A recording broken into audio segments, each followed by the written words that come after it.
Bonjour à toutes et à tous et ravi de vous retrouver. Comme chaque matin à partir de 10h, on est ensemble pour 3 heures de débat de l'été, ensemble jusqu'à 13h avec toute l'équipe qui est là pour vous accompagner. Jamel au standard, Manu qui vous attend au studio 0826 300 300. Vous le savez, Sud Radio, parlons vrai, ces débats, eh bien on les fait grâce à vous, avec vous, au standard 0826 300 300, mais aussi sur notre compte Facebook Sud Radio. Allez-y, vous commentez quels que soient les sujets que vous voulez évoquer, si vous voulez réagir à ce qui se dit à l'antenne également, eh bien allez-y, on lira bien sûr vos commentaires à l'antenne. Dans quelques instants, la guerre en Ukraine. Poutine est-il en train de perdre son pari, en tout cas l'offensive ukrainienne sur le territoire russe, eh bien remplit ses objectifs, c'est ce qu'annonce Volodymyr Zelensky. On en parle dans un instant, mais d'abord un point sur les incendies. Les débats de l'été Sud Radio. Oui, puisqu'ils sont de retour en France après un été qui a été jusqu'à présent plutôt calme. Les incendies ont frappé par 2 fois le sud du pays en moins de 24 heures. À Canet-en-Roussillon, dans les Pyrénées-Orientales, 3000 vacanciers ont pu regagner leur camping hier après avoir été évacués dans la nuit. Et puis à Fontignan, dans l'Hérault, on en parlait dans les infos, les flammes qui ont ravagé plus de 350 hectares de pinèdes, alors qu'on apprend ce matin un nouvel incendie s'est déclaré au nord de Perpignan. Pour en parler, je reçois le lieutenant-colonel Jérôme Bonafou. Bonjour.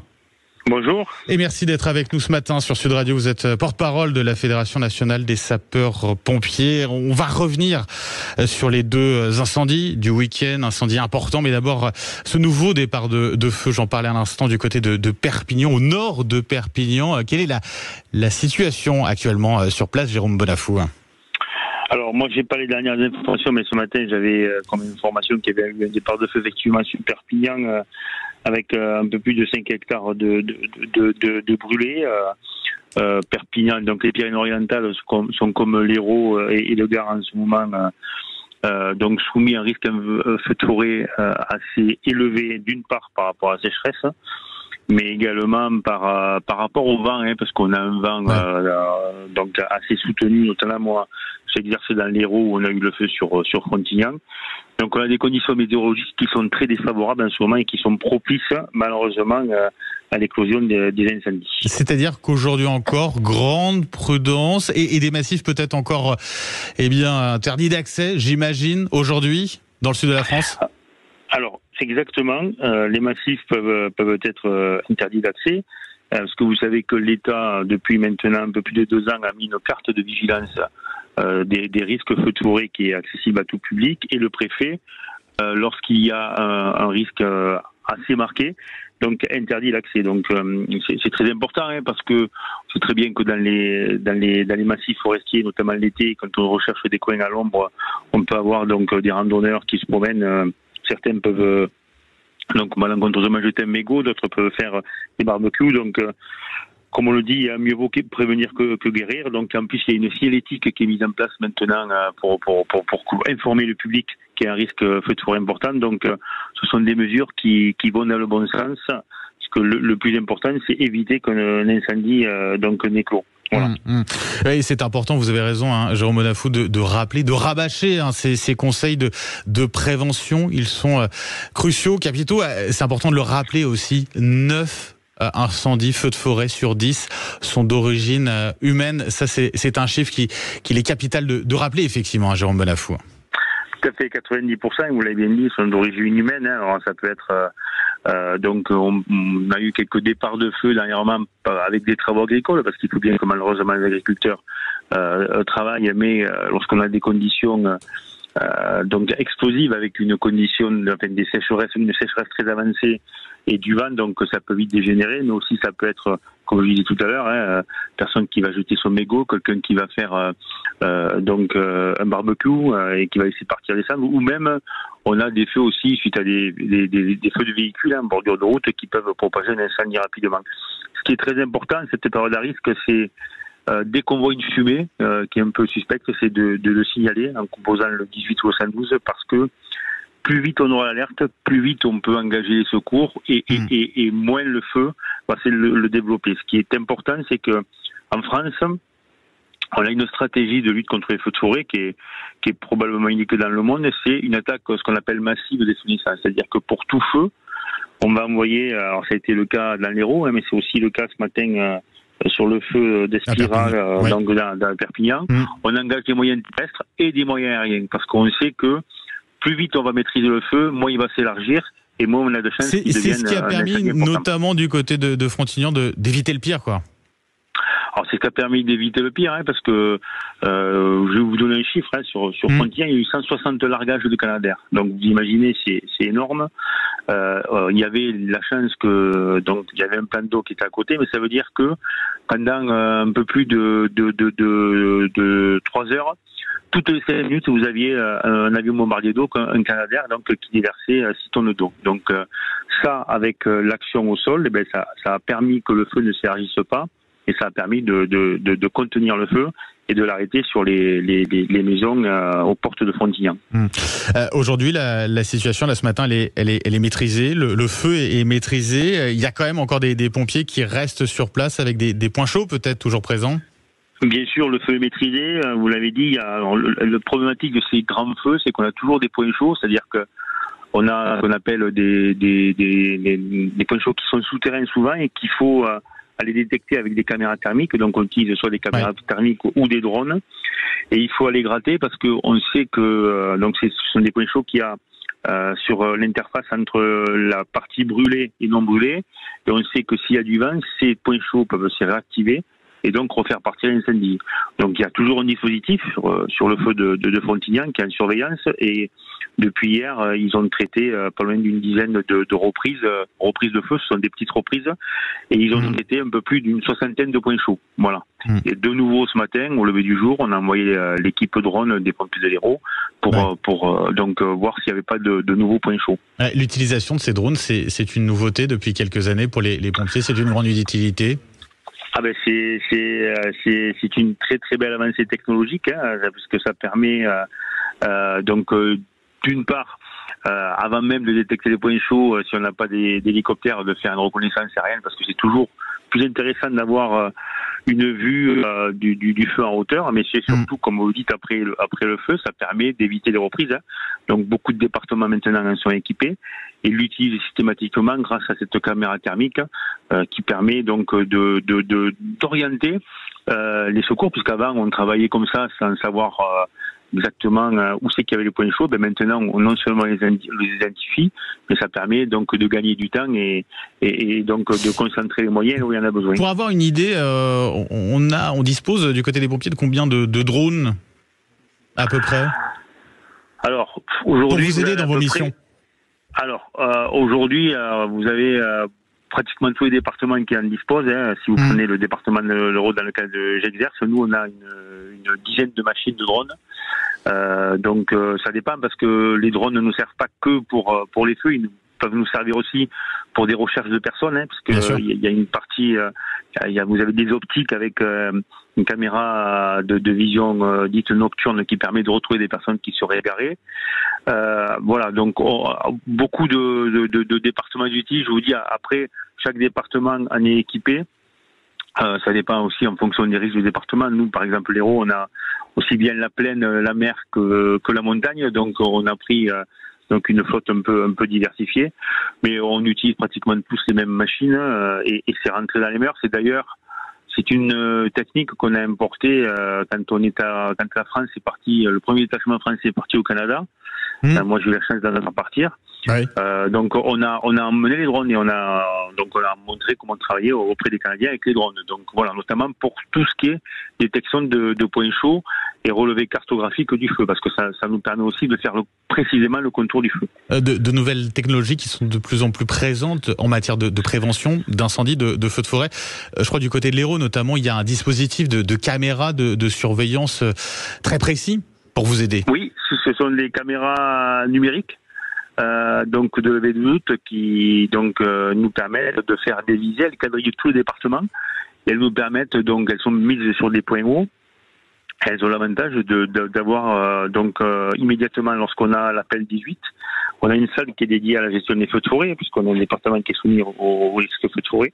Et ça nous permet de suite de faire une visée et de quantifier les moyens et de voir l'évolution du feu. Elles ont servi à Frontignan?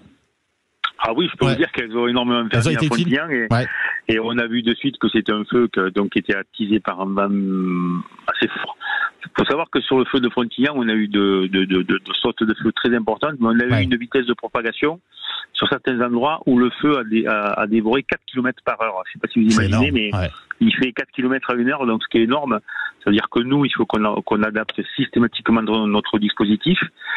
Bon, c'est compliqué, hein, quand vous vous déplacez, souvent on a des pistes donc avec des 4x4, etc. Mais voilà, donc ces caméras sont très très utiles pour suivre l'évolution du feu. Bien sûr. Gérald Darmanin était à Frontignan hier et il a donné un chiffre, notamment 4000 hectares brûlés cette année. C'est 3 fois moins que l'an dernier. Comment on l'explique cela, Jérôme Bonafou, que la France soit un peu plus épargnée, en tout cas jusqu'à présent, du côté des incendies? Alors on l'explique parce qu'on a eu des pluies assez tardives. Hein. On a eu des pluies fin mai et même fin juin. Donc qui ont, on va dire, décalé un peu la saison. C'est-à-dire c'est quand on a des pluies, l'herbe donc n'est pas sèche. Hein. Par contre, c'est un peu une bombe à retardement maintenant parce que là, on commence à avoir les effets. C'est-à-dire que cette pluie a fait pousser ce qu'on appelle une strate herbacée assez basse et qui maintenant est en train de sécher. Quand il y a un feu, ça fait du potentiel calorifique supplémentaire notamment pour les forêts. Donc voilà. C'est-à-dire que le risque a été déplacé, le pire est peut-être à venir. C'est ça ce que vous nous dites, Jérôme Bonafou? Ah ben si ça continue comme ça, oui, parce qu'on commence à avoir les réserves en eau qui baissent, parce que c'est un tout. Donc on a une sécheresse élevée. Et de toute façon, en France, il y a une règle qui est établie, hein, ça s'appelle la règle des 3,30, hein, c'est-à-dire que lorsque vous avez plus de 30 km/h de vent, lorsque vous avez au sol une température supérieure à 30 degrés, et lorsque vous avez une hygrométrie, c'est-à-dire le taux d'humidité des végétaux qui est inférieur à 30%, l'humidité en l'air, vous êtes sûr que ce sont des critères qui sont extrêmement favorables au développement des incendies. Et généralement, c'est quand on a ces critères-là, c'est là qu'on a un gros incendie, voire plusieurs, parce que la problématique, c'est le risque d'avoir plusieurs incendies en même temps dans le département. Bien sûr. Jérôme Bonafou, une question pour conclure sur, on en a parlé, les Canadair qui ont été très, très utiles, forcément, pour lutter contre l'incendie du côté de Frontignan, notamment. Certains étaient cloués au sol récemment, je ne sais pas où on en est aujourd'hui. Emmanuel Macron avait promis de renouveler la flotte de Canadair française, de l'augmenter. On en est où aujourd'hui très concrètement? Alors nous par exemple sur le fort de Frontignan, on a eu 5 Canadair. Donc la flotte des Canadair, vous avez toujours des Canadair qui sont en maintenance parce que ce sont des avions qui volent beaucoup. Et quand vous prenez le feu de Frontignan est un exemple parfait. Vous avez les avions qui ont volé pendant 6 heures. Vous imaginez la maintenance qu'il y a après. Aujourd'hui, l'État quand même a pris donc les devants puisqu'ils ont anticipé en louant des hélicoptères bombardiers d'eau. L'appareil sur Frontignan, on avait un hélicoptère, un Puma qui est à l'arrière, qui est très très très utile. Vous avez des départements comme l'Hérault qui aussi louent leurs propres cellules d'avion. Nous, on a 3 avions bombardiers d'eau qui larguent chacun 3 000 litres d'eau. Et puis donc dernièrement, le gouvernement a annoncé qu'il avait fait l'acquisition des nouveaux Canadair. La problématique, c'est que le nouveau Canadair est bientôt fini sur plan, donc maintenant il va falloir faire les essais. Donc on sait très bien qu'il sortira pas d'usine d'ici, je crois, 2028-2029. Mais là aussi, l'État a fait l'acquisition de gros porteurs, les fameux Dash, les avions qui larguent 10 tonnes d'eau, et qui aussi, donc sur le feu de Frontignan dont on a beaucoup parlé, on avait 3 Dash, donc ils sont assez efficaces. Donc bien sûr, c'est une problématique. Faut pas oublier que la France est le pays qui a la plus grosse flotte des moyens aériens. Donc, bien sûr que c'est pas très bien d'avoir des véhicules, enfin des avions, qui sont disponibles, mais c'est tout simplement un manque de pièces. Mais tout ça est en train de s'organiser puisque la chaîne Canadair vient d'être rachetée et ça va se remettre en place. Merci beaucoup, lieutenant-colonel Jérôme Bonafou. Merci d'avoir été avec nous ce matin sur Sud Radio, porte-parole de la Fédération nationale des sapeurs-pompiers.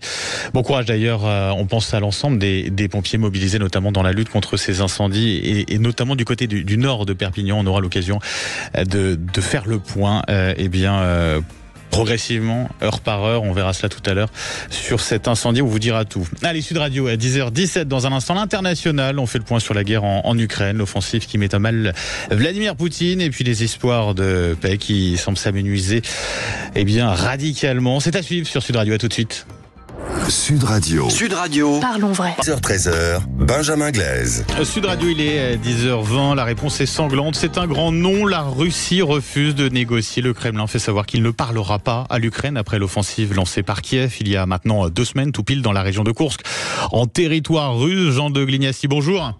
Bonjour. Un grand merci d'être avec nous ce matin. Vous êtes ancien ambassadeur de France à Moscou, directeur de recherche à l'IRIS, auteur notamment du livre France, une diplomatie déboussolée. C'est aux éditions L'Inventaire. Jean de Glignassi, selon vous, quel message le Kremlin, Poutine, donc veut-il faire passer à l'Ukraine et au reste du monde en indiquant qu'il ferme la porte à toute négociation de paix? Quelle est votre interprétation à ce sujet?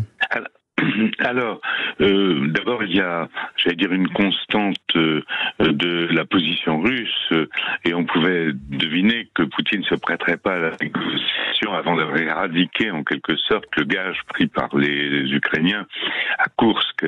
Les Ukrainiens avaient annoncé, Zelensky lui-même avait dit qu'il souhaitait prendre des gages pour renforcer la position de négociation des Ukrainiens, et donc les Russes ne le laisseront pas faire, et leur objectif, une fois qu'ils auront gagné, parce que c'est ça leur objectif principal à Pokrovsk, eh bien à ce moment-là, ils se retourneront vers Koursk pour mettre fin à la présence ukrainienne. Donc il y a un aspect, j'allais dire, conjoncturel. On ne négocie pas quand on est en pleine guerre sur le territoire russe. Donc ça, c'est un premier élément. Puis deuxième élément, il y avait des négociations qui, semble-t-il, ce que d'après le Washington Post avait été annulées à cause de l'offensive ukrainienne, et donc c'est clair qu'elles ont été annulées, reportées. C'était une négociation partielle sur les questions énergétiques, mais qu'il n'est pas question de les reprendre dans les circonstances actuelles. Et puis troisième élément, les Russes comme les Ukrainiens veulent négocier en position de force. Et donc, mais alors justement, qui est en position de force aujourd'hui? Parce que c'est vrai qu'on parle beaucoup de l'offensive ukrainienne dans le nord-est, au niveau de la frontière entre la Russie et l'Ukraine. L'Ukraine qui, s'est enfoncée dans le territoire russe. On oublie peut-être aussi que du côté du Donbass, les taux se resserrent très sérieusement sur l'Ukraine. Vous avez parfaitement raison. Parmi en dehors des objectifs psychologiques qui ont été remplis à 100%, parmi les objectifs militaires de l'offensive ukrainienne sur Koursk, l'objectif principal, c'était d'alléger le poids, la charge, la pression sur Pokrovsk, Pokrovsk est un point central, névralgique du front ukrainien. Et là, les Ukrainiens n'ont pas réussi, parce que les Russes ont maintenu leur pression et n'ont pas distrait de force de Pokrovsk vers Koursk. Ils ont préféré laisser prendre le risque de laisser les Ukrainiens s'installer quelque temps, quitte à régler, si j'ose dire, leur compte après. Donc ça reste quand même un profond désaveu, une certaine humiliation pour Vladimir Poutine, cette offensive ukrainienne. Sans aucun doute. Sur le plan psychologique, l'offensive ukrainienne a eu un effet, j'allais dire, très positif pour l'Ukraine. Le pouvoir est déstabilisé. Il suffisait de voir la figure de Poutine quand il a annoncé l'offensive. D'autre part, les troupes ukrainiennes sont galvanisées, elles retrouvent espoir alors qu'elles étaient sous pression. Les Russes comprennent le poids de la guerre, ils ne l'avaient jamais compris jusque-là. C'était une opération spéciale lointaine dans les plaines ukrainiennes. Et puis même les étrangers qui fournisseurs d'armes voient que finalement leurs armements servent à quelque chose et que le temps n'est pas venu de faire pression sur l'Ukraine pour négocier dans des conditions négatives, faibles, de faiblesse. Et comment expliquer qu'une telle percée ait pu avoir lieu? C'était difficile d'envisager cela de la part de l'Ukraine il y a encore quelques petits mois, quoi. Elle est fragilisée, cette Russie? Écoutez, c'est difficile à dire. Sans aucun doute, le pouvoir, c'est un coup pour le pouvoir. Mais il y aura, d'ailleurs, Poutine a annoncé lui-même des règlements de compte ensuite. Des règlements de compte. Les officiers responsables du laxisme, de l'absence d'information, de la faiblesse du renseignement, de la faiblesse des gardes-frontières, etc. Tous, ils auront à rendre compte, ça c'est clair. Et le pouvoir a été ébranlé. Mais ébranlé, il ne faut pas surestimer trop. À long terme, à long terme, tout se joue à Pokrovsk. Et si les Russes enregistrent une victoire à Pokrovsk, finalement, le coup de poker ukrainien aura en grande partie raté. Il y a une information qui est importante aussi pour cette semaine, Jean de Gliassi, c'est le Premier ministre indien Modi qui se rend en Ukraine vendredi. Il avait rencontré Poutine le mois dernier. L'Inde qui est un allié de Moscou. Cette visite, qu'est-ce qu'elle nous dit finalement, Jean de Gliassi ? Bien. Que la perspective d'une paix n'est pas complètement enterrée ? Absolument. Le Sud n'aime pas cette guerre parce que ça gêne les échanges économiques, le développement. Ils ne sont pas forcément pro-russes. L'Inde achète beaucoup d'armements à la Russie, mais elle n'a jamais approuvé l'invasion de l'Ukraine, etc. Mais il est de fait que l'Occident n'est pas en capacité actuellement de négocier. Les États-Unis sont en pleine période électorale. Les autres occidentaux soutiennent l'Ukraine et ont choisi leur camp. Donc on voit que paradoxalement, toutes les initiatives de paix viennent du Sud. Il y a le plan africain, il y a le plan chinois, il y a les Indiens qui effectivement servent d'intermédiaires. Vous avez un plan indonésien qui avait été présenté au moment du G7. Les Brésiliens ont leur plan, enfin même le Vatican. Donc ceux qui sont en position d'arbitre actuellement, c'est plutôt le Sud. Et évidemment, il y a une concurrence sous-jacente entre l'Inde et la Chine, tous deux cependant membres des BRICS, pour apparaître comme un grand acteur de la diplomatie mondiale. Jean de Gliassi, vous n'avez pas parlé de la France ? C'est la bande absente finalement. La France a choisi son camp. La France et l'Allemagne avaient essayé, avec les accords de Minsk, de se poser en intermédiaire, mais pour de multiples raisons, elles n'ont pas été capables, en fait, diplomatiquement capables, assez fortes, pour imposer le règlement qu'elles avaient fait négocier. Donc elles sont ensuite, après l'invasion russe, elles ont, ce qui est parfaitement explicable, choisi leur camp, elles soutiennent l'Ukraine, donc elles ne sont plus en position de pouvoir négocier un accord ou en position d'arbitre. Mais l'Allemagne est en train d'évoluer un petit peu. Oui, on l'a vu, notamment sur les crédits alloués, soutien militaire alloué à l'Ukraine. On est sur une certaine reculade là, du côté de l'Allemagne, qui a décidé de réduire de moitié son aide militaire à l'Ukraine. C'est pas rien. Non, ça n'est pas rien. Et c'est d'ailleurs un peu un avertissement pour les Ukrainiens. L'Ukraine a reçu en 2 ans plus que le plan Marshall pendant toute sa durée. Et les Ukrainiens sont parfaitement lucides et ils savent que ce niveau de soutien ne pourra pas durer, ce qui est une incitation supplémentaire à essayer de négocier dans de bonnes conditions, comme ils disent, une paix équitable. Avec ça, il y a aussi le risque, évidemment, de l'élection de Trump, dont l'adjoint est opposé, enfin le colistier est opposé à toute aide à l'Ukraine. Donc difficulté aussi politique en Allemagne, puisque l'AfD, les Landes de l'Est, les Länder de l'Est sont pour la régularisation de la relation avec la Russie.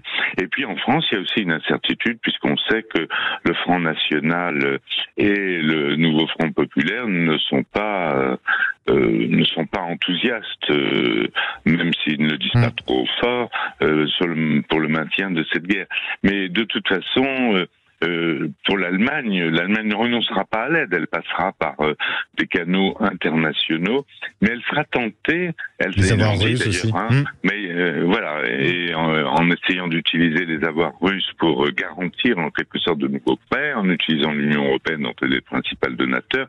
Donc mais c'est le début d'un signal d'affaiblissement de l'aide, et il n'est pas exclu que l'Allemagne change encore plus de position compte tenu de la faiblesse du gouvernement Scholz, du gouvernement tricolore. Un grand merci d'avoir été avec nous ce matin, Jean de Glignassi, ancien ambassadeur de France à Moscou, directeur de recherche de l'IRIS. Et puis, je cite l'un de vos ouvrages, le dernier, France, une diplomatie déboussolée. C'est aux éditions L'Inventaire. Très bonne journée à vous, Sud Radio, 10h29 dans un instant. Les coups de cœur, les coups de gueule. On débat de l'actualité, toute l'actualité Sud Radio. Parlons vrai avec nos débatteurs en plateau. Et puis avec vous, 0826 300 300. Et puis sur nos réseaux sociaux, vous allez commenter, laisser vos petits commentaires sur le Facebook de Sud Radio.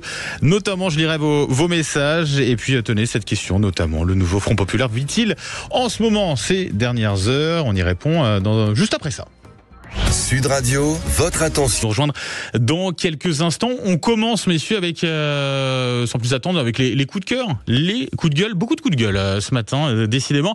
On commence avec vous, Jacques Miard. On parlait il y a quelques instants de la guerre en Ukraine. Vous voulez passer un coup de gueule sur la diplomatie française, c'est cela? Oui, parce que qu'est-ce qui se passe? On constate que l'Allemagne est en train de lever le pied et a décidé de diminuer par 2 son aide à l'Ukraine. Nous savons que les Ukrainiens essaient de prendre des gages et font l'opération de course. Les Russes disent c'est pas l'heure de négocier, mais enfin il faut être sérieux. On voit bien qu'il y a anguille sous roche. Et ce que j'attends de la diplomatie française, c'est qu'elle se prononce très clairement pour une négociation. Il ne s'agit pas d'embrasser Poutine sur la bouche, mais il s'agit aussi de regarder la réalité en face et de mettre fin à une guerre par proxy qui, bien évidemment, chaque jour tue des jeunes gens de part et d'autre. Et il y a un moment, il faut savoir cesser un conflit, il faut savoir négocier. Et j'attends de mon pays que la diplomatie française lance l'idée incontournable de la négociation, d'une conclusion de paix. Les guerres par proxy, c'est facile, mais c'est quelque chose qui est vraiment scandaleux quelque part, car c'est bien gentil de faire la guerre par les autres, mais quand on n'en paye pas le coût en hommes et en jeunes hommes, de part et d'autre, il y a quand même un problème réel. C'est pas un problème d'éthique, c'est un problème de géostratégie. Pour négocier, il faut que les belligérants soient d'accord. L'Ukraine et la Russie ne le sont pas aujourd'hui. La Russie l'a rappelé hier. Ils ne le sont peut-être pas aujourd'hui, mais quand de part et d'autre, il y aura de plus en plus de voix, et dont la France, membre du Conseil de sécurité, et l'Allemagne qui vient de décider de couper de moitié son aide à l'Ukraine, je pense que les choses vont avancer. On sait très bien qu'il y a eu dans le passé des initiatives de compromis, des initiatives de négociation, et que ce sont les Anglais avec l'ineffable Boris Johnson qui s'y sont opposés. Les Anglais sont très forts pour faire la guerre par autrui. Eh bien, il y a un moment, il faut dire, ça suffit, il faut vous mettre autour d'une table. Ça prendra du temps, mais je pense que la France doit être ferme à ce propos et j'attends de la diplomatie française. Et proposer, ça veut dire, si je vous suis bien, Jacques Miard, un plan de paix. Mais ce plan de paix, sur quelle base alors? Est-ce qu'on accepte? Justement, l'objectif, ne sautez pas aux conclusions. Il faut lancer l'initiative et petit à petit, il y aura sans doute des solutions qui apparaîtront de part et d'autre.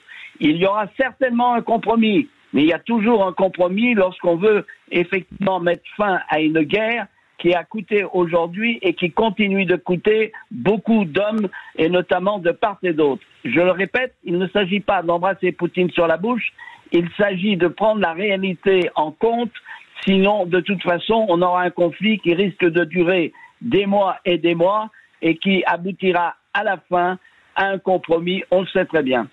Luc Gras est avec nous également, politologue. Luc Gras, vous avez entendu à l'instant Jacques Millard. La France, la diplomatie française est-elle aux abonnés absents dans ce conflit? En tout cas, dans la possibilité de mettre en place un plan de paix, un éventuel plan de paix.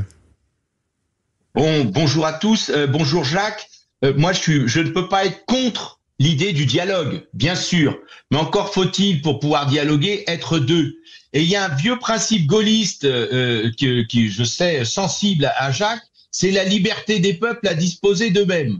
Et donc, c'est les peuples, en fait, en langage commun, ça veut dire chacun chez soi. Et donc, je crois que le premier signe à envoyer de la part de Poutine, c'est de montrer qu'effectivement, bon, il y a des stratégies parfois qui sont erronées. Là, il y a une stratégie d'occupation du sol ukrainien. On en pense qu'on veut ou pas, mais ça a échoué. Et donc, il faut aller au dialogue, c'est vrai, mais sur la base de la liberté des peuples à pouvoir occuper leur territoire, ce qui est bien normal. Voilà ce que je peux dire sur ce point. Bien, oui au dialogue, mais pas à la soumission. Jacques Miard, c'est à la Russie finalement de faire un premier pas en vue d'une potentielle... Je vais vous dire, cette guerre, il faut regarder les choses en face. Hein, c'est une proto-histoire, c'est une guerre américano-russe, c'est aussi simple que ça. Et de part et d'autre, on a pris des gages pour faire cette guerre. C'est la Russie qui a attaqué l'Ukraine. Non. C'est un choix libre. Non. Reportez-vous à Foreign Affairs en 1998, où George Kennan, ambassadeur américain à Moscou du temps de Staline et qui a inventé la théorie de containment et qui était vraiment anti-soviétique, a écrit en 98 dans Foreign Affairs que si les Américains poursuivent cette volonté de pousser les soviétiques dans leur retrait, eh bien, ça se terminerait mal.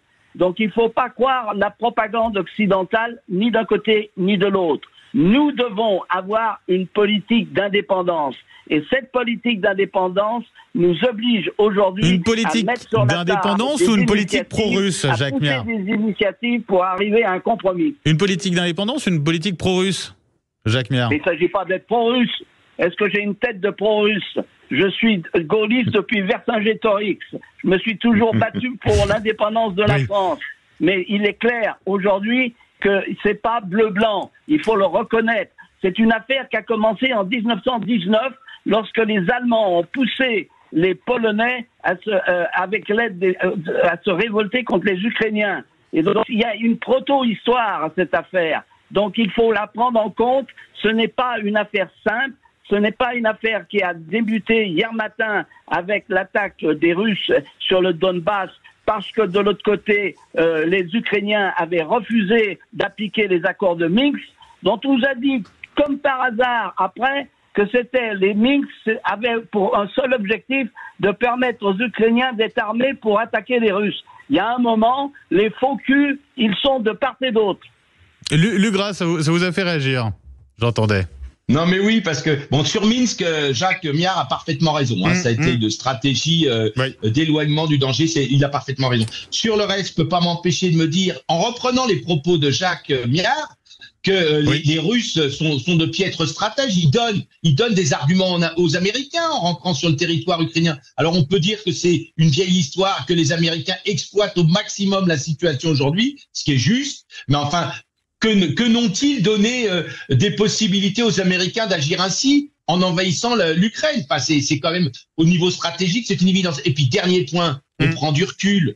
1/6 des terres émergées, la Russie, 150 millions d'habitants. Qu'ont-ils fait d'aller prendre quelques milliers de kilomètres carrés sur l'Ukraine alors qu'ils ont déjà tellement à faire pour développer la Russie, pour mettre de l'harmonie en Russie? 1/6 des terres émergées, 150 millions d'habitants, ils ont rien d'autre à faire que d'envahir l'Ukraine. Enfin, il y a un moment, faut être raisonnable, faut être dans la raison. Et si les Américains exploitent les situations, mais encore faut-il que les Russes ne leur donnent pas des arguments. Jacques Miard, pour conclure rapidement sur ce débat, parce que dans un instant, on accueille Brice Condé qui nous a rejoint. Il s'agit de sortir des positions idéologiques. Quand j'ai entendu Merkel et que Hollande a confirmé que les accords de Minsk, alors qu'on pensait que c'était la solution que le gouvernement français nous disait à satiété en commission des affaires étrangères, et qu'on apprend que c'était du bluff, eh bien, je me dis, mais où va-t-on ? Qu'est-ce que c'est que cette politique où on essaye d'aller à tout prix à l'affrontement alors qu'il faut trouver une solution ? Qu'on le veuille ou non, la Russie fait partie de l'équilibre européen et l'Ukraine aussi. Donc il faut trouver une solution et le plus tôt sera le mieux. Jacques Miard, Lugras, on accueille à l'instant notre troisième débatteur qui vient de nous rejoindre, Brice Senconda. Bonjour. Bonjour à vous. Et merci d'être avec nous, chef d'entreprise, coordinateur du collectif Les Voix des quartiers impopulaires. On va justement parler un petit peu de votre coup de gueule dans un instant. Vous restez avec nous, Brice Senconda. Ça concerne le maire communiste de Gennevilliers qui est qualifié Alain Delon de petit facho. Ça vous fait réagir, vous aussi, sur le Facebook de Sud Radio. N'hésitez pas, on lit vos commentaires dans un instant. On reste ensemble, les débats de l'été. À tout de suite.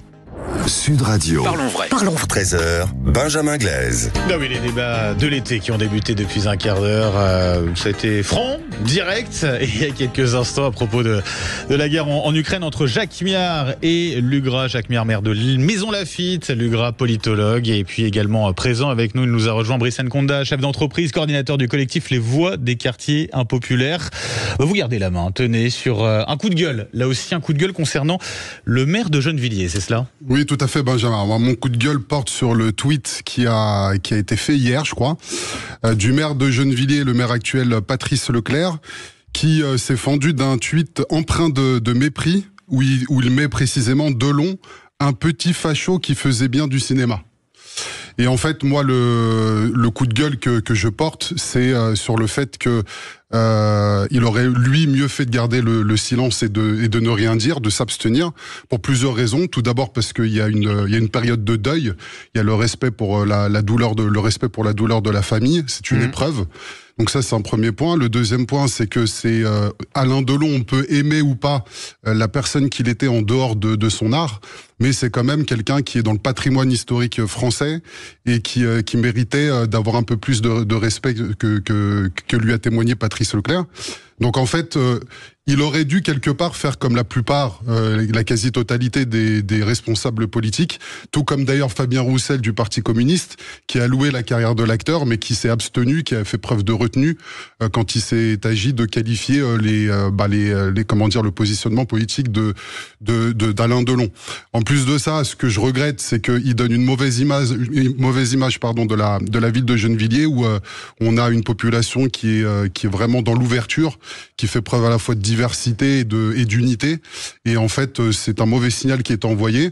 Et je pense que effectivement, il le dit à la fin de son message, il aurait mieux valu avoir un peu de silence et de retenue. Il aurait dû se l'appliquer à lui-même.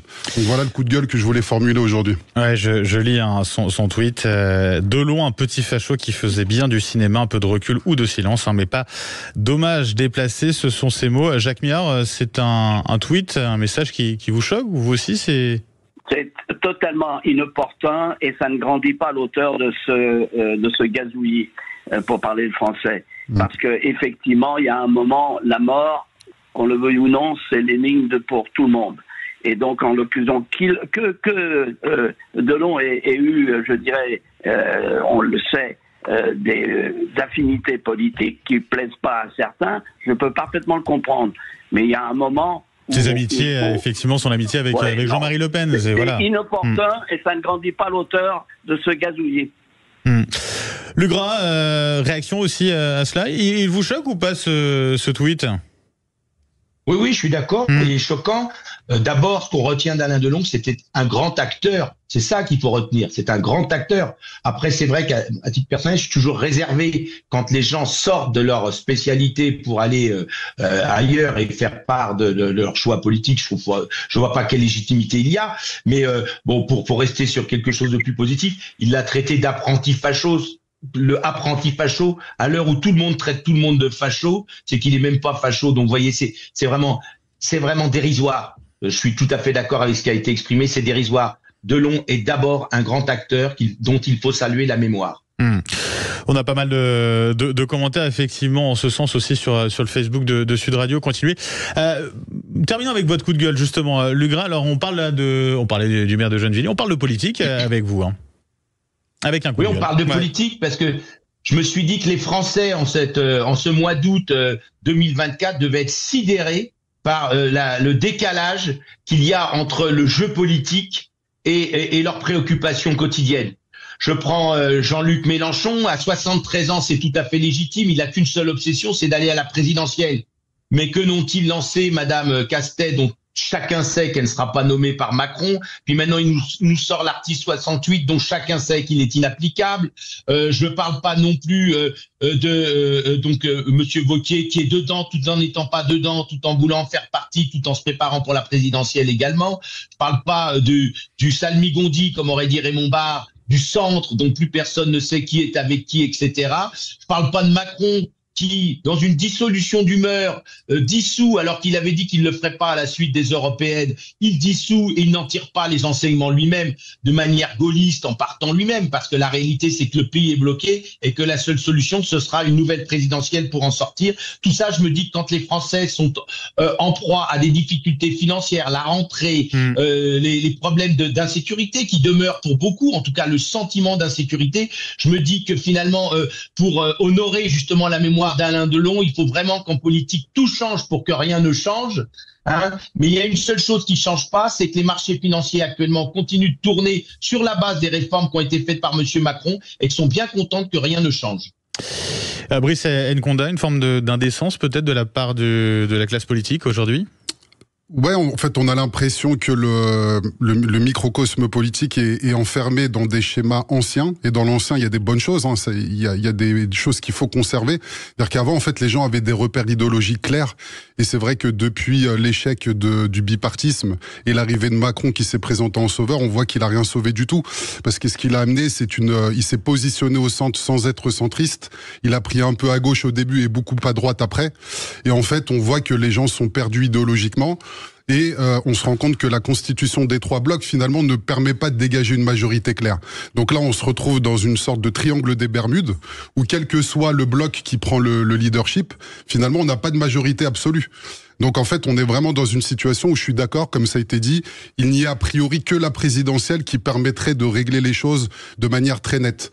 Parce que là, le fait qu'ils consultent, on verra ce que ça va donner vendredi. Vendredi, on aura l'occasion d'y revenir aussi tout à l'heure. Après on va en parler, donc je ne vais pas préempter le sujet, mais c'est vrai qu'aujourd'hui, on est dans une forme d'impasse au niveau de la Ve République, parce qu'on s'est éloigné de l'esprit de la Ve République pour tout un tas de raisons, mais c'est vrai qu'aujourd'hui, les préoccupations des Français, on est dans un jeu politique, et les besoins des Français ne sont pas pris en compte. Et quand tout ça va revenir en force, on va se rendre compte que finalement, on n'a pas pris la mesure du mécontentement dans le pays. Et pourtant, il était important, d'où cette large mobilisation qu'on a eue dans les urnes. Jacques Millard, est-ce que la classe politique aujourd'hui est en train d'oublier un petit peu les préoccupations des Français ? Elles sont nombreuses à l'approche de cette rentrée. Il est évident aujourd'hui qu'on a une classe politique, du moins une situation qui a été créée par Macron-Jupiter et qui est de sa faute, point barre. Et il est tout à fait clair qu'on va vers une crise de régime et que le seul moyen d'en sortir, ça va être non pas la destitution parce que personne ne va la voter, du moins ça va attendre et ça ne viendra pas tout de suite, mais que la solution passe par le fait que M. Macron doit tirer sa révérence et qu'on ait une élection présidentielle, qui est la clé de voûte. Et c'est aussi mais pour les Français, est-ce qu'il n'y a pas une forme de ras-le-bol ? Là, on parle de calcul politique, on parle de la présidentielle, la prochaine présidentielle, c'est quand même assez loin. Est-ce qu'il n'y a pas un risque à un moment juste de ras-le-bol des Français qui disent voilà, il y en a marre, quoi. On s'occupe plus de nous. Le ras-le-bol provient, et il faut regarder les choses, c'est qu'il y a un rejet effectivement du politique, alors que la politique est nécessaire à partir du moment où les problèmes sont bien posés, à partir du moment où on retrouve, je dirais, un dialogue et un combat droite-gauche, et pas du salmigondi pour les chats que Macron nous a imposé. Donc la Macronie, c'est terminé. La Macronie doit être renvoyée à ses chères études et dans les poubelles de l'histoire dont elle ne aurait jamais dû sortir, et que c'est clair aujourd'hui que la situation va empirer parce que le budget, à mon avis, ça va être la quadrature du cercle, qui à un moment, il va falloir en sortir. Et le seul moyen pour en sortir, c'est effectivement de remettre les pendules à l'heure avec une élection présidentielle. Et puis, il est évident qu'il faut bien prendre contact. J'ai dit tout à l'heure que la diplomatie française était aux abonnés absents. On a à la fois un problème intérieur et à la fois une situation internationale qui commande, qui exige que la France ait une politique claire, nette et précise, ce qui n'est pas le cas aujourd'hui. En tout cas, votre point de vue est net, clair et précis. Jacques Miard, juste Luc Gras, par rapport à tout ce que vous avez entendu, à votre coup de gueule à l'instant, est-ce que finalement, c'est pas simplement la nomination d'un nouveau Premier ministre, la mise en place d'un nouveau gouvernement qui va permettre de raccrocher finalement la politique aux Français et aux préoccupations des Français, parce que là, on va pouvoir concrètement avancer. Alors, je reprends tout ce qui a été dit, c'est qui était parfaitement juste. Je ne crois pas que la nomination d'un Premier ministre va permettre longtemps de régler le problème, parce que on a un problème effectivement qui est celui de la clé de voûte des institutions. C'est le président de la République. Dans le fait majoritaire, sous la Ve République, c'est lui qui oriente le pays et la nation. À partir du moment où il est disqualifié par une série d'élections où il a pas gagné, c'est compliqué. Alors, quelle que soit la qualité du Premier ministre ou de la Première ministre qui serait nommée, il n'aura pas de majorité. Donc, ça peut tenir le temps d'une saison pour voter le projet de loi de finances pour passer l'année, mais ce sera très compliqué. La réalité, c'est que Macron nous disait toujours qu'il fallait agir en urgence, et que maintenant, depuis 2 mois, il ne se presse pas pour nommer le Premier ministre. Donc, je ne comprends pas l'incohérence. D'autant, alors une réaction à Brice Nkonda, d'autant que Emmanuel Macron dit qu'il va nommer un nouveau Premier ministre d'ici la fin de la semaine. Rien n'est véritablement sûr là-dessus. Ce qui est sûr, c'est que ça va être très très difficile pour les raisons qui ont été évoquées.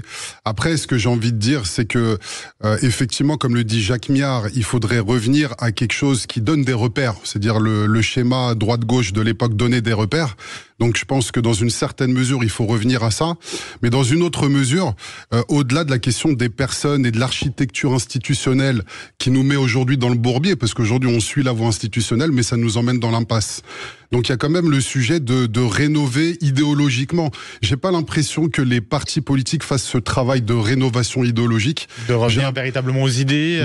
Faire ce travail des idées, parce que à un moment donné, un parti politique, il est là pour guider la population. Et j'ai l'impression que la réflexion politique a quitté les partis.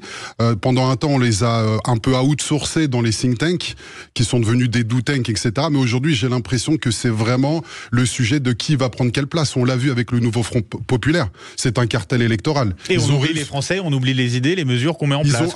Ils ont mis en place un corpus d'idées, je dis pas le contraire, mais c'est avant tout un cartel électoral, et on se rend compte qu'entre le Parti Socialiste et la France Insoumise, il y a un monde. Ils n'ont pas du tout le même positionnement en termes de valeurs et en termes d'idées. Donc ce que je voulais dire par là, c'est qu'il y a un vrai sujet de rénovation des idées, et qu'il faut insuffler une nouvelle dynamique à la société française, et ce travail n'est pas fait. Et merci beaucoup Brice Nkonda pour la transition, vous me l'offrez, puisque dans quelques instants après les infos, on va parler justement du nouveau Front Populaire de la gauche. Est-ce que le nouveau Front Populaire est en train de vivre tout simplement ces dernières heures? Est-ce qu'on assiste aux dernières heures, aux derniers moments du nouveau Front Populaire?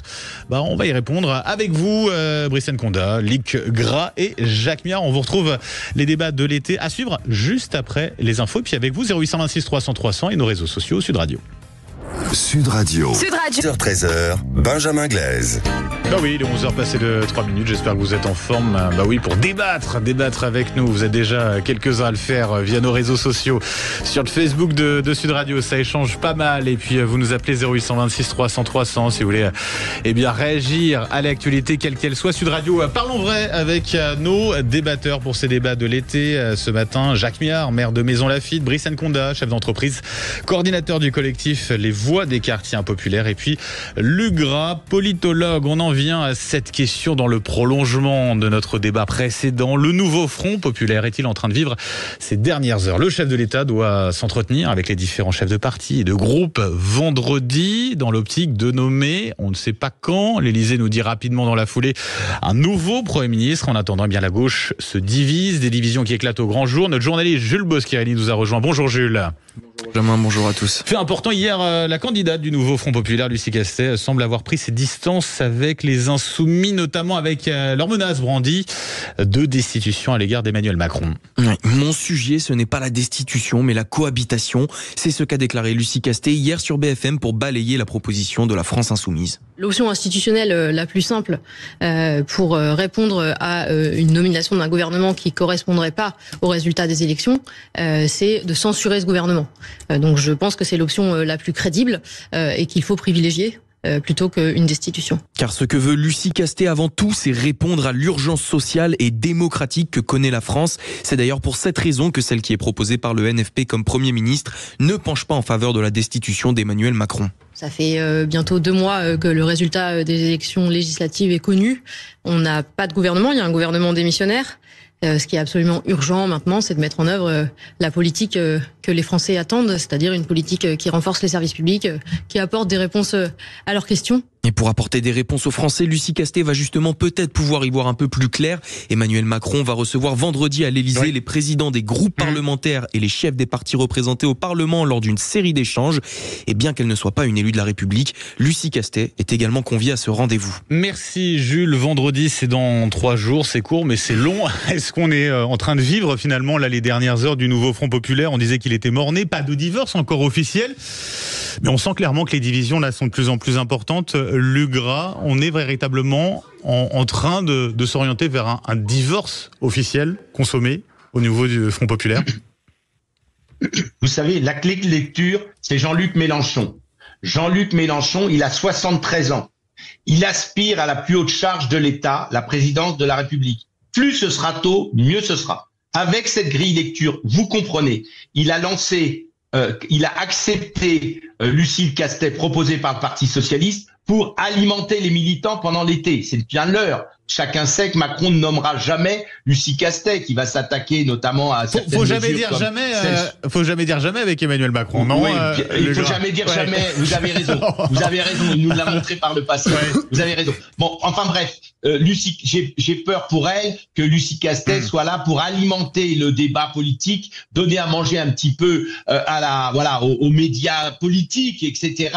Mais qu'elle ne sera pas nommée, donc probablement pas. L'article 68, c'est la même chose. La destitution, chacun sait que c'est impossible qu'aboutisse. Ça fait presque mal au cœur de voir tous les militants et les élus LFI y croire en se relayant sur X, sur les réseaux sociaux, pour demander que l'article 68 soit mené au bout. Il ne passera pas. Comment peut-on imaginer 2/3 des gens du Sénat, des élus du Sénat, aller voter la destitution du président de la République? Donc la grille de lecture, elle est là. La seule solution pour répondre à votre question, est-ce que ce sont les derniers jours du nouveau Front Populaire, elle est dans le fait que tous les membres du nouveau Front Populaire agissent de manière concertée, et c'est bien mal parti avec l'initiative isolée de LFI sur l'article 68, dans une collégialité. Oui, il y avait un chemin, à l'issue des élections, il y avait un chemin pour la gauche, si elle avait été unie, si tout de suite, au lieu de dire comme Lucie Castet qu'elle ne ferait le programme, tout le programme, rien que le programme du NFP,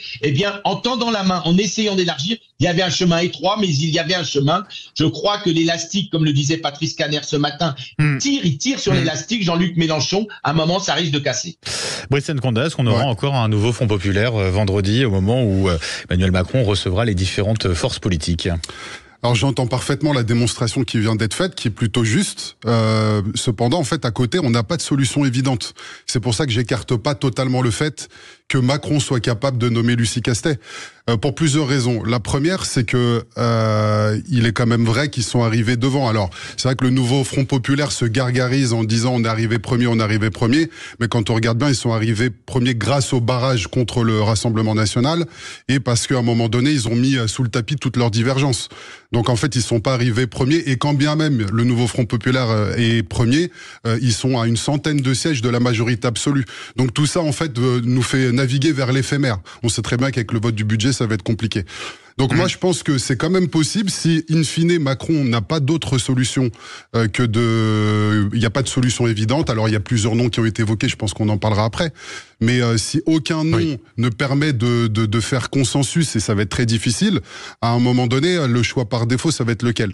Donc moi, j'exclus pas le fait que Emmanuel Macron puisse nommer Lucie Castet avec les conséquences qu'il y aura derrière. Parce que les conséquences qu'il y a derrière avec la politique qui va être menée, c'est d'accroître les déficits, donc la dette, et donc quelque part, au niveau budgétaire, faire exploser la situation du pays. Et un gouvernement qui risque de ne pas tenir aussi, il faut le dire. Voilà. Aujourd'hui, je vois pas comment il peut tenir. Pas, voilà.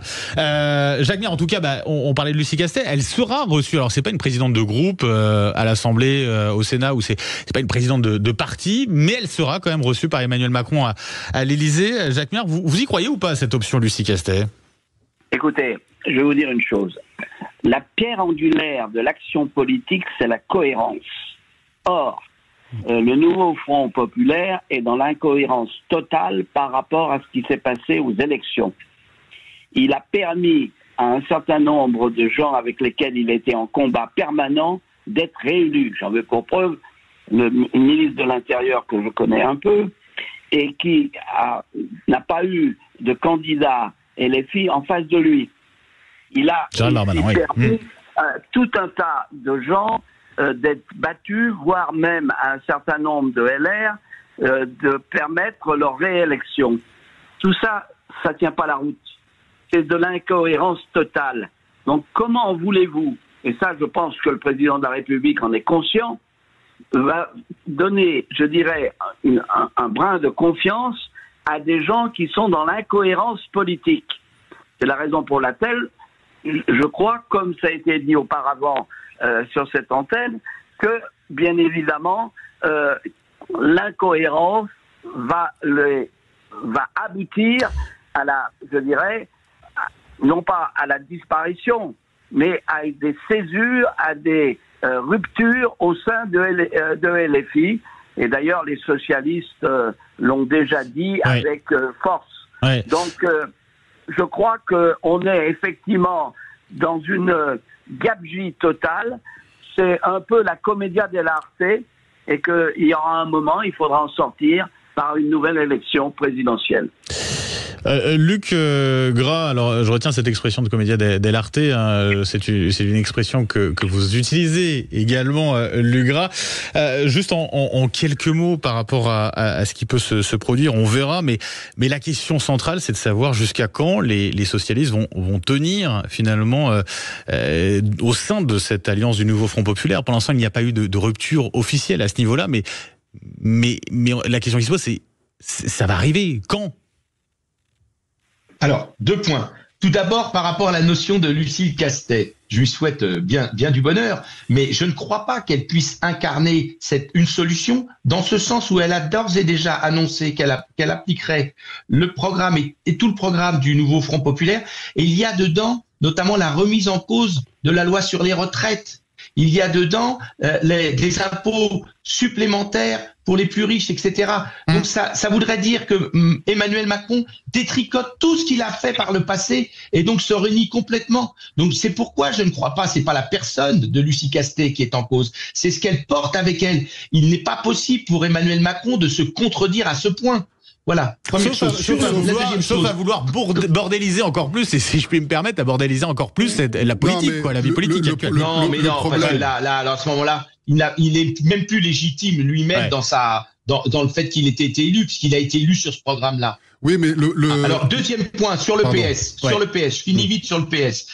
Par rapport à votre question. Le PS, c'est évidemment, c'est là que se situe la possibilité pour Emmanuel Macron de jouer de jeu politicien. Car il y a à l'intérieur du Parti socialiste une majorité qui, avec Olivier Faure, joue l'alliance avec LFI. Depuis le début, ça a permis des réélections et il veut continuer dans ce sens-là. Mais il y a aussi une forte minorité, qui est autour de 40-45%, et notamment aussi parmi les députés, et François Hollande, etc., qui sont pas du tout sur la ligne d'alliance systématique avec le LFI. Et donc là, il peut enfoncer un coin qui peut faire mal Emmanuel Macron. Si demain il nomme quelqu'un qui est assez rond, qui est assez expérimenté au sein du Parti socialiste, il est évident qu'il ajoutera aux 281 députés qui ont voté pour Madame Braun-Pivet, il ajoutera quelque chose. On se rapprochera d'une majorité possible, en tout cas d'une majorité sur certains projets. Donc vous voyez, le Parti socialiste,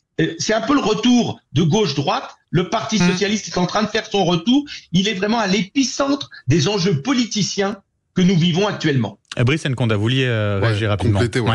Non, le problème qu'il y a à mon avis, encore une fois, le raisonnement, je le comprends tout à fait, il est plutôt juste sur le fond, mais sur la forme, en fait, et d'ailleurs aussi sur le fond, il faut quand même dire que ce raisonnement-là, il est fait du point de vue d'Emmanuel Macron, qui lui-même a été discrédité.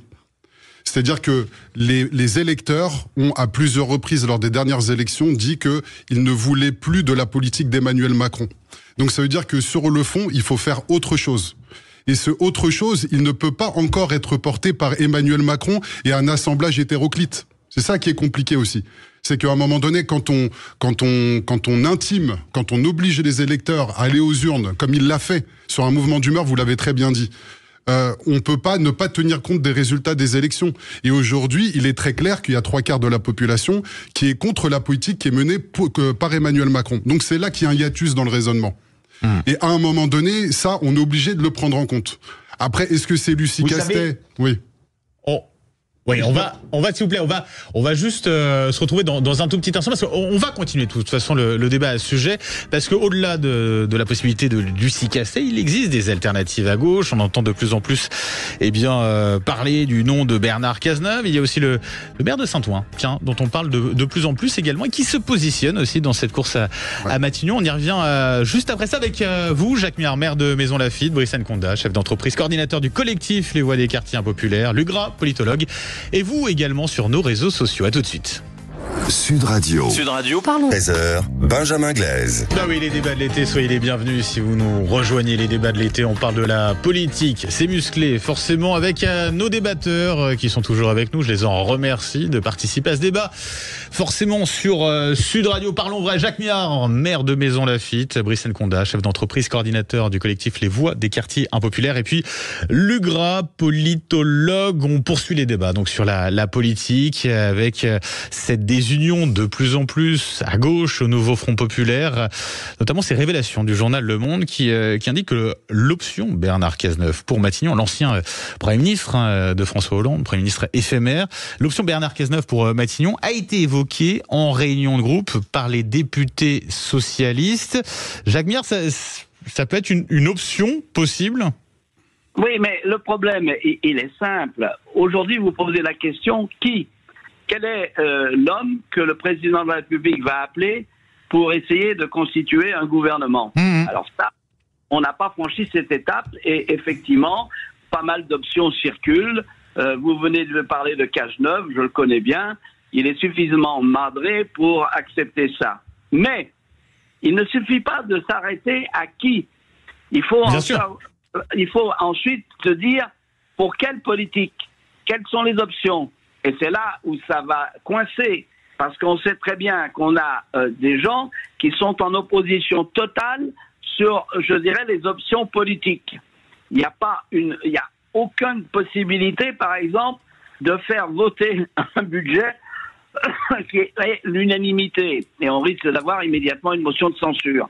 Donc, on voit bien qu'aujourd'hui, c'est la commedia dell'arte qui se poursuit avec une impossibilité totale à avoir un gouvernement cohérent, un gouvernement qui va pouvoir mener une politique qui sera acceptée par, je dirais, l'ensemble de ces forces antagonistes à l'Assemblée.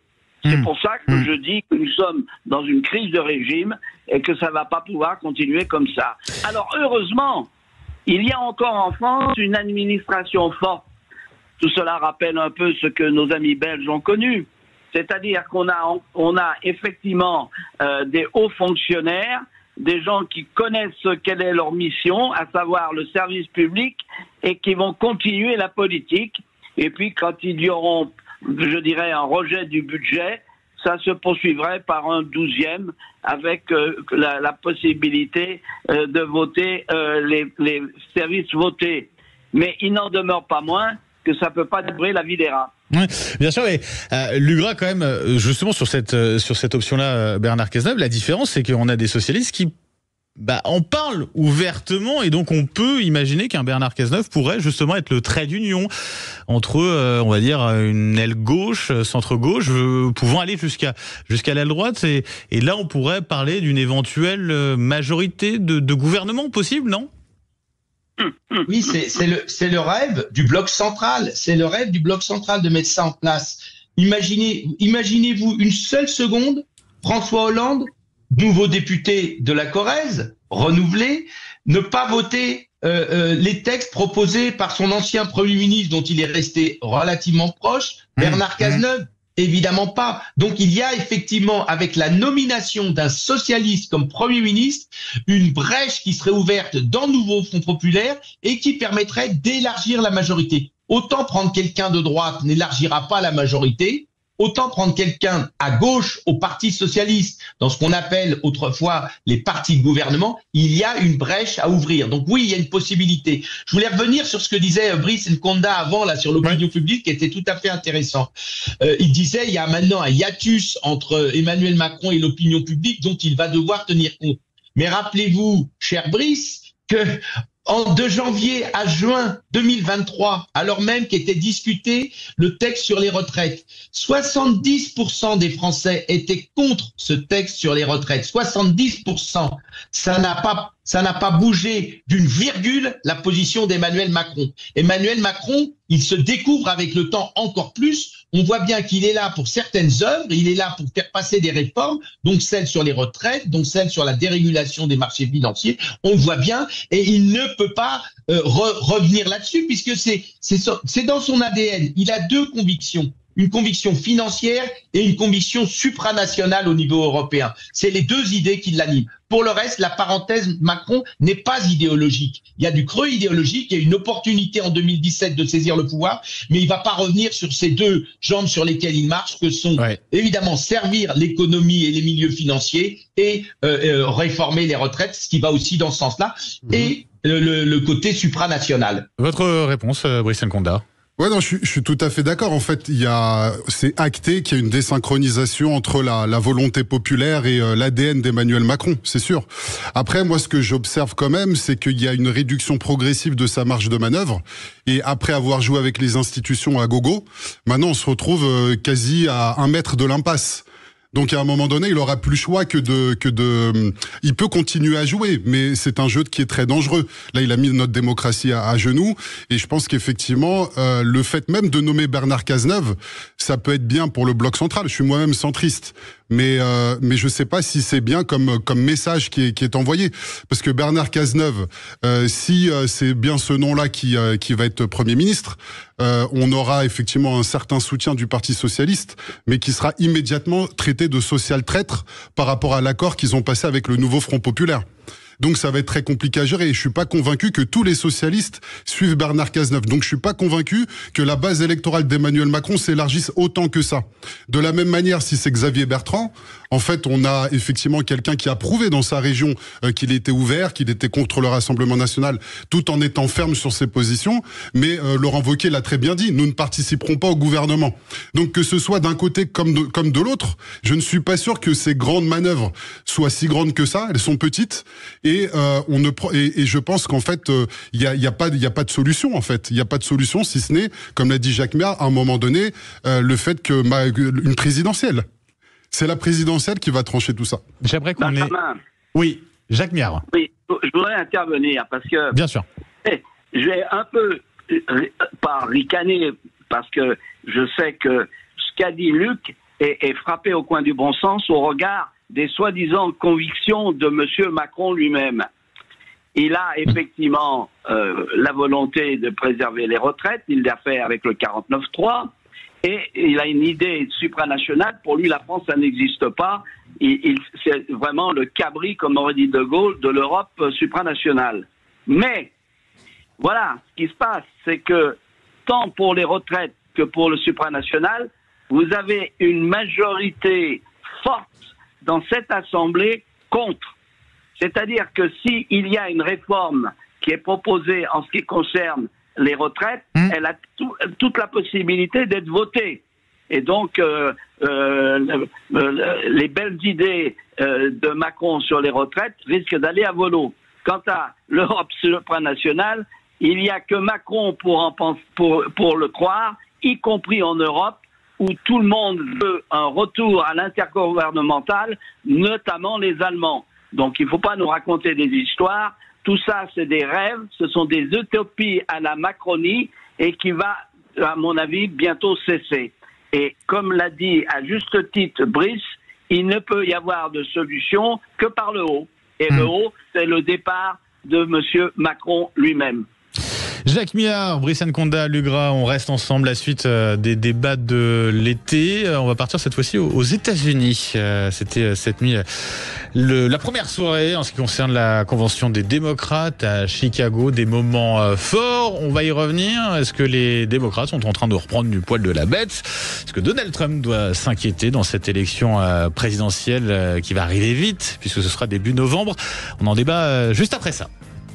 Sud Radio. Sud Radio. 10h-13h, Benjamin Glaise. Les débats de l'été, 11h30. Soyez les bienvenus si vous nous rejoignez. Nos débatteurs ce matin, Jacques Millard, Brice Nkonda, Luc Gras. On va parler des États-Unis dans quelques instants, mais l'actualité, c'est encore et toujours la politique en France, avec cet entretien accordé par Raphaël Glucksmann au Point, l'eurodéputé PS Place Publique, qui dit clairement il faut tourner la page Macron-Mélenchon. Ça fait écho à ce qu'on disait auparavant.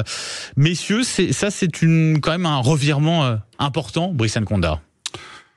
Pour moi, c'est un revirement qui est très important. Peut-être que Raphaël Glucksmann aurait dû le faire juste après les européennes. Ce qui aurait eu un résultat tout autre, parce qu'en fait, ces changements de stratégie, ils doivent toujours être accompagnés d'une élection pour que ce soit acté dans les urnes. Donc là, on est dans une période hors élection où il y a un changement stratégique d'incarnation, donc Raphaël Glucksmann pourrait effectivement incarner ce virage. D'ailleurs, il n'y a pas que Raphaël Glucksmann, il y a aussi Karim Bouhamran, le maire de Saint-Ouen, qui a fait un papier dans le Figaro qui est intéressant, où il dit qu'il faut s'éloigner un peu des responsables LFI qui cherchent à bordéliser, qui sont d'ailleurs tous des filles et des fils de bourgeois, etc. Oui. Donc il n'y veut pas quand même de main morte. Donc il faut en fait qu'au sein du Parti Socialiste ou Place Publique, il y ait des personnalités qui soient raisonnables et qui entament ce virage, parce que le virage, Monsieur Faure ne l'a pas incarné ou a du mal à l'incarner. Et là, aujourd'hui, il faut que ce soit fait. Il faut qu'il y ait des locomotives pour ce virage. Donc, en fait, l'information qui vient de sortir sur Raphaël Glucksmann va un peu dans ce sens-là.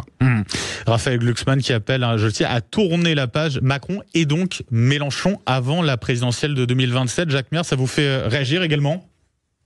Écoutez, je crois que tout ça, ce sont des propos, ce sont des mots, et qu'il n'y a pas d'efficacité, d'efficience politique derrière. Dans l'état actuel des enjeux et des forces au sein de cette assemblée, qui est une assemblée qu'on aurait pu qualifier d'introuvable, non pas introuvable au sens de 1918-1919, mais introuvable dans la mesure où les forces sont trop antagonistes pour pouvoir sortir par une politique de cohérence et une politique acceptable par toutes les forces en jeu. Voilà. Donc, tout ça, je dirais, ce sont des plans sur la comète, et que ça vienne, je dirais, d'un certain nombre d'écologistes ou d'un certain nombre de gens à l'extérieur de l'Assemblée, ça ne peut pas marcher tant que les institutions sont bloquées par à la fois cette Assemblée et un président de la République qui comprend rien. Luc Gras, en tout cas, il est curieux ce moment choisi par Raphaël Glucksmann, non, pour dire cela et effectivement demander à tourner la page à Mélenchon.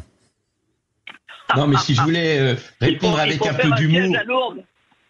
Pardon, Jacques Millard. Si je voulais répondre avec un peu d'humour, il a écouté Sud Radio ce matin et notre débat de ce matin, et il en a conclu que plus Jean-Luc Mélenchon sort du bois tout seul, plus lui, qui veut aussi se positionner par rapport à 2027, il est obligé finalement de réagir. La réalité, c'est que l'avenir du nouveau Front populaire, en forme de conclusion par rapport au débat précédent, l'avenir du nouveau Front populaire ne peut exister que s'ils arrivent à mettre en place de la concertation, du dialogue entre eux. À partir du moment où l'un des membres, est probablement le plus éminent, prend des initiatives, comme pour l'article 68, avec toutes ses troupes derrière sur les réseaux sociaux, les autres sont coincés et il est obligé de sortir du bois, donc Raphaël Glucksmann. Donc c'est tout à fait logique, c'est tout à fait dans l'esprit de ce que nous avons dit ce matin lors de ce débat. On poursuit, on change de sujet, messieurs. J'aimerais qu'on parle aussi des États-Unis. Un début en fanfare pour la convention des démocrates à Chicago. Elle s'est ouverte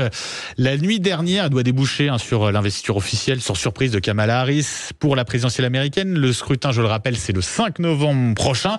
Avant d'ouvrir les débats, Jules Boscarini, vous nous avez rejoint, journaliste Sud Radio. Jules, que faut-il retenir de cette première soirée à la convention démocrate? Tout d'abord, les mots de Kamala Harris juste avant l'arrivée de Joe Biden sur scène.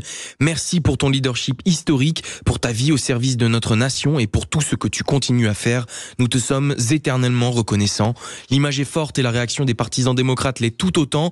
Plus de 4 minutes d'ovation pour l'actuel président des États-Unis sous les We Love Joe ou Thank You Joe de la foule. Et puis il y a ce tacle adressé à Joe Biden. Pour qui se prend-il? Il n'est pas digne d'être commandant en chef. Point final. Pas à ce moment-là. Pas maintenant. Et jamais. Celui qui promet d'être le meilleur bénévole de la campagne de sa vice-présidence ne mâche pas ses mots. Il va même jusqu'à qualifier Donald Trump de loser et de repris de justice, toujours sous les applaudissements du public. À noter qu'à l'extérieur du United Center, des manifestants pro-palestiniens, furieux du soutien à Israël, ont défilé et scandé « Kamala la tueuse, nous t'inculpons pour génocide ». On y reviendra peut-être sur cette mobilisation qui a fait parler effectivement en dehors de cette convention des démocrates. Brice Nkonda, on a l'impression en tout cas que du côté des démocrates, on y croit de nouveau, d'une certaine manière, non? Et moi j'ai l'impression que c'est une construction médiatique qui a pris finalement forme très récemment. J'ai l'impression qu'ils veulent en fait recréer l'effet Obama. De manière un peu factice. Avec Obama, il y avait quand même de la carrure, de la prestance. Je me souviens, en 2008, il y avait un vrai engouement. Cet engouement-là, finalement, quand on regarde le mandat d'Obama, il s'est pas traduit par énormément de mesures, à part l'Obamacare. Donc je pense qu'il convient de relativiser tout ça. Ce qui est sûr, c'est que c'est vrai qu'il commence, il y a une dynamique qui est présente du côté des démocrates, après une séquence très forte pour Trump, avec ce qui lui est arrivé. Je sais pas, en fait, parce que... Cette tentative d'assassinat, il y a quand même un sujet, c'est qu'ils sont aujourd'hui comptables du bilan des États-Unis, il faut le porter. Donc recréer une nouvelle dynamique à partir de son propre bilan, il faut quand même faire son autocritique. Je vois pas concrètement, parce qu'on parle pas mal du fond depuis tout à l'heure, quelles sont les nouvelles mesures fortes que Kamala Harris souhaite impulser. En tout cas, sur les dossiers qui lui ont été confiés, notamment par rapport à l'immigration, j'ai cru comprendre qu'elle avait pas été si efficace que ça. Donc voilà, en fait, moi, ok, pourquoi pas une dynamique, elle existe à mon avis, mais cette dynamique, elle repose sur quoi? Quelles sont les nouvelles idées? Donc cette politique qui consiste à uniquement faire de la belle communication, et en plus, bon, ils se sont... C'est le choix à l'américaine, c'est ce qu'on a eu cette nuit, très clairement. Après, juste pour finir, avec Joe Biden, il y a eu quand même ce sujet où tous les représentants du Parti démocrate avaient voté pour Joe Biden et qu'elle a récupéré ce capital. Je ne suis pas sûr que Kamala Harris aurait été la candidate si elle avait dû elle-même aller à la pêche de tous les votes. Jacques Millard, on assiste à quoi là en ce moment? Une sorte de fabrication, d'une dynamique en faveur de Kamala Harris, c'est votre sentiment aussi? Alors moi je vais vous dire une chose, je suis assez stupéfait de l'engouement des Français pour les élections américaines et je ne vois pas pourquoi ils auraient autant d'intérêt. Ça a toujours été le cas. Je vais vous dire une chose fondamentale, le président des États-Unis défend les intérêts des États-Unis et rien d'autre, que ce soit l'un ou l'autre. Et donc, nous aurons en face de nous, quel que soit le président élu, un président qui, à la différence du président français, défend ses intérêts. Et je tiens à vous dire que de ce côté-là, il n'y a rien de nouveau sous le soleil. Et c'est pas moi qui vais reprocher aux États-Unis de défendre les intérêts, mais je reproche au gouvernement français de ne pas défendre l'autre. Maintenant, on verra ce qui en sort. Vous savez, on peut prendre les paris, mais ça ne changera rien au regard des enjeux mondiaux. Les États-Unis sont les États-Unis et jusqu'à nouvel ordre, ils resteront très intéressés à ce qui se passe dans le monde car nous sommes dans un village planétaire et c'est la raison pour laquelle nous devons avoir une politique étrangère indépendante qui ne soit pas alignée sur celle des Américains. Et j'espère qu'un jour ça viendra ou que ça reviendra. Voilà ce que je vais vous dire. C'est clair, mais on s'y intéresse aussi peut-être parce que finalement cette élection-là, de cette élection va découler beaucoup de choses pour le reste du monde. C'est une puissance mondiale incontournable. Non, vous avez des illusions parce que je tiens à vous dire une chose, c'est que les Américains ont une certaine conception effectivement de leur rôle, comme nous avions, lorsque nous avions une politique étrangère. Un jour, je me suis amusé à faire le parallèle entre les déclarations des présidents américains et nous-mêmes. Oui. Et en réalité, vous avez affaire, dans les deux cas, à un État, à un pays qui est je dirais, qui poursuit une vision messianique de son rôle. Et donc, c'est vrai des États-Unis, mais c'est plus vrai de la France qui s'est alignée sur les États-Unis. L'UGRA, Kamala Harris, Donald Trump, au final, c'est kiff-kiff pour la France ? Non, je souris parce que Jacques Miard, en bon souverainiste qu'il est, a trouvé astucieusement le moyen de reparler de la France. La réalité de l'observateur, c'est que... Ouais, heureusement, oui.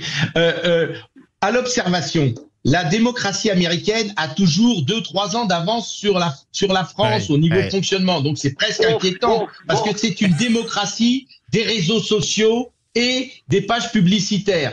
Et voyez, on a eu le droit là consécutivement dans les dernières 24 heures à Trump qui propose que Elon Musk rentre au gouvernement, et on a eu Kamala Harris fait ses courses au supermarché. Donc vous voyez, c'est vraiment le niveau quand même assez modeste de la réflexion politique. Et j'aurais envie de dire un petit peu comme le général de Gaulle, parlant de l'Orient, disait il faut aller à l'Orient compliqué avec des idées simples. En fait, si on veut regarder ce qui se passe aux États-Unis, faut y aller avec des idées simples. Ça a été très bien dit par Brice Nkonda. Ce qui compte là-bas, c'est la dynamique. Il y a incontestablement, par la nomination de Kamala Harris, une dynamique qui a été mise en place par les réseaux sociaux, par les pages publicitaires, par tous ceux qui se retrouvent dans le slogan TST, tout sauf Trump. Il y a une majorité aux États-Unis qui est un peu choquée par les expressions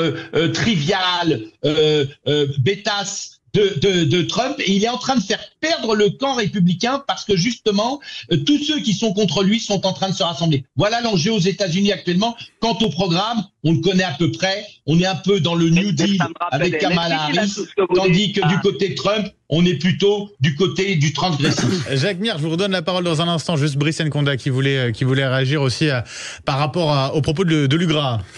Ouais, je suis pas convaincu que Trump est en train de perdre, parce qu'il faut quand même pas oublier une chose, et ça a été l'objet du discours d'Hillary Clinton. C'est-à-dire que pour les femmes, il y a un plafond de verre. On n'a jamais eu aucune femme président de la République aux États-Unis. Donc là, on a eu Barack Obama, donc quelqu'un de métissé qui arrive au pouvoir. Là, elle cumule les deux. Donc c'est pas encore gagné. Qu'il y ait une dynamique, c'est incontestable. Qu'elle gagne, j'en suis pas vraiment sûr. Je dirais que simplement la dynamique est venue pour équilibrer les forces là-bas. Et par rapport à ce qu'a dit Jacques Miard, je suis tout à fait d'accord sur le fait que la France doit se préoccuper de la France, mais d'un autre côté, on ne peut pas nier que le rôle des États-Unis sur la scène internationale est important. On se rappelle d'ailleurs que Barack Obama avait un peu détourné ses yeux de l'Europe pour se concentrer sur l'Asie, avec tout un tas de conséquences.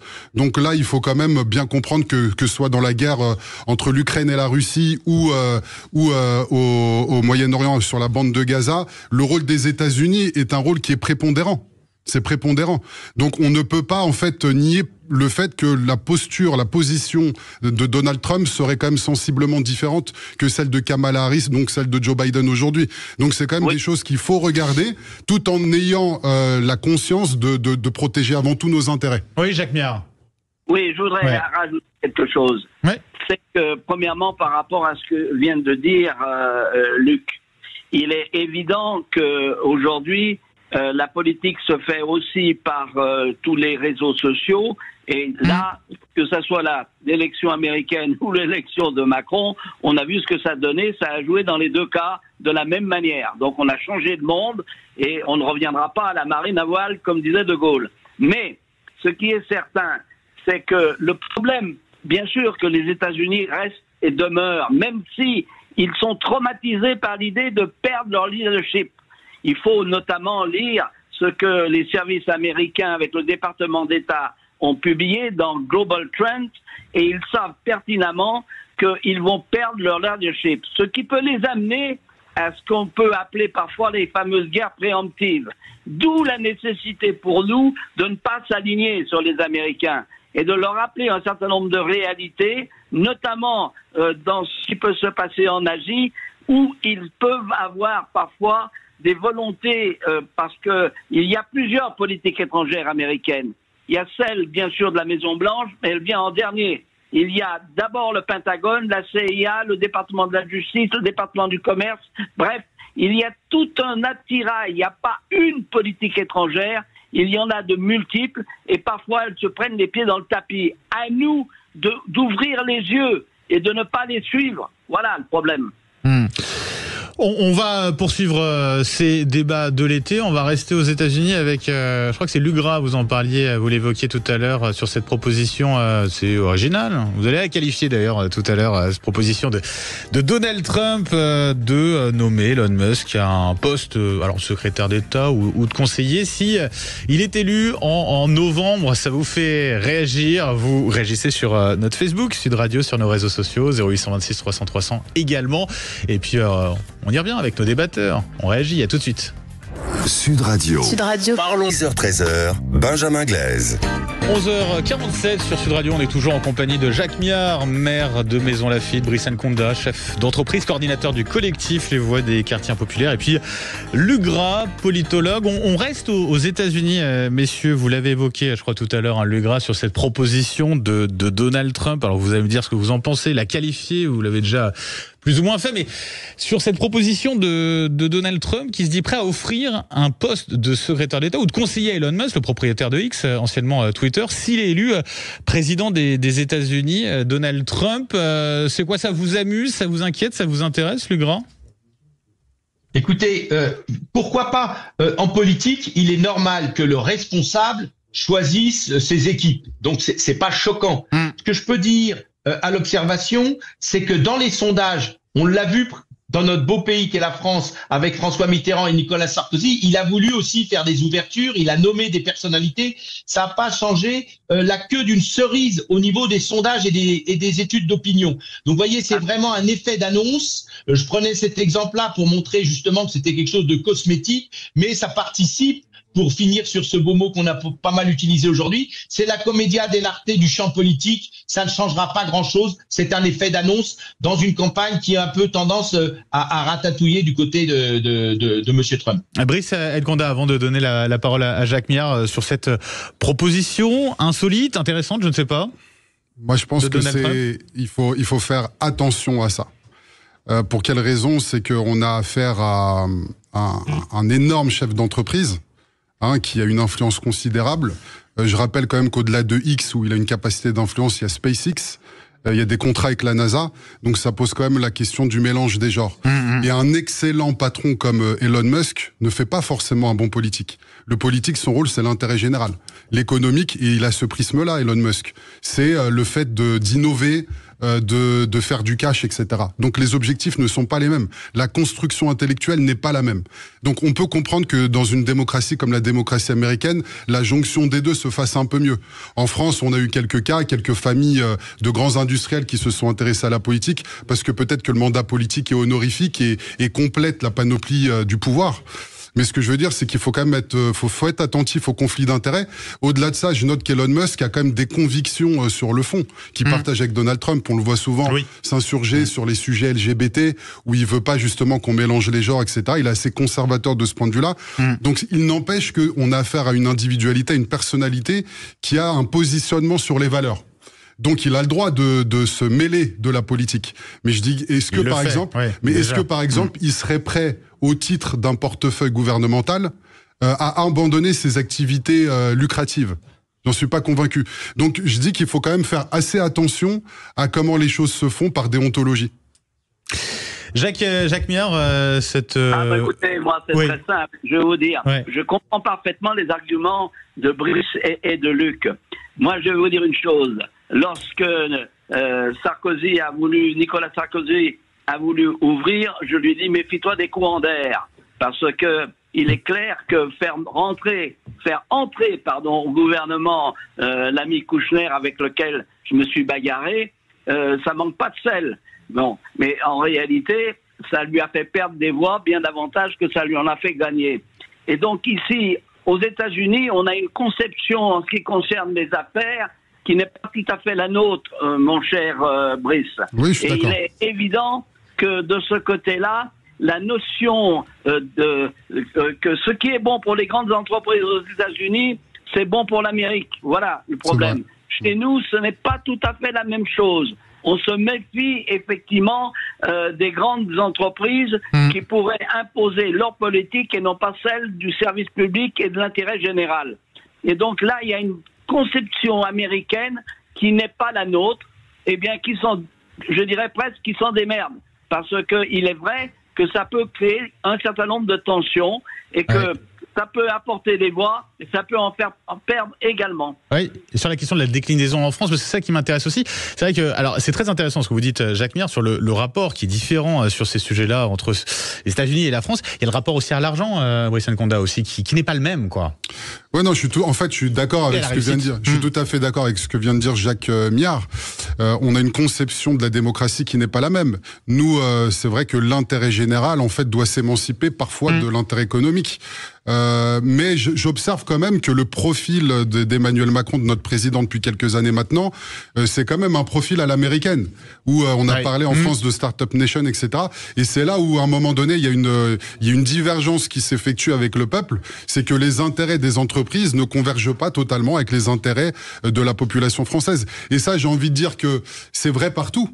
C'est vrai partout. Une entreprise, elle est là pour faire du cash. Elle est là avec un intérêt lucratif. Elle n'est pas là pour l'intérêt général. Et donc, à un moment donné, ce mélange des genres, il peut se faire parce qu'il y a de la compétence dans les entreprises. Mais il faut que ce soit bien encadré idéologiquement. Et moi, je pense vraiment que Elon Musk n'est pas prêt à abandonner ses activités professionnelles pour un mandat. Pourquoi ? Parce que c'est quelqu'un qui a une vision de la conquête de l'espace, qui a une vision de tout un tas de choses. Et donc, il ne pourra pas déroger à cette vision-là. Et je pense qu'il faut faire très attention. Et bien heureux pour nous qu'en France, on n'en soit pas à ce stade-là.